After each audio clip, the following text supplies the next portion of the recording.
Welcome to the CAD NEST. I am Kantharaj from NAGAR branch. Today we are going to teach you workday formula in MS Excel.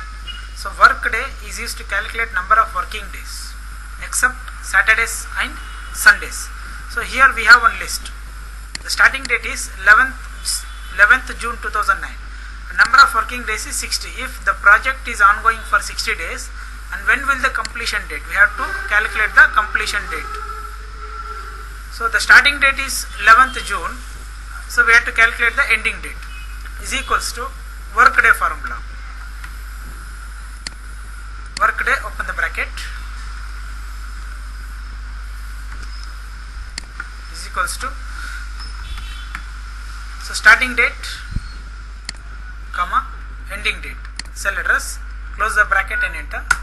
So the project will end for 3rd September except Saturdays and Sundays. Saturdays and Sundays are excluded here. So if we have some holidays, we have to list them.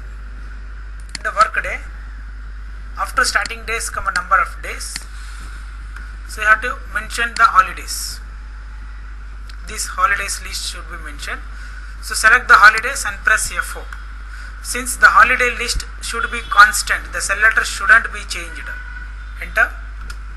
So now drag the formula. So holidays have been excluded. So if the holidays has been minus, then the date will be forwarded. So this is about workday formula. Thank you for watching.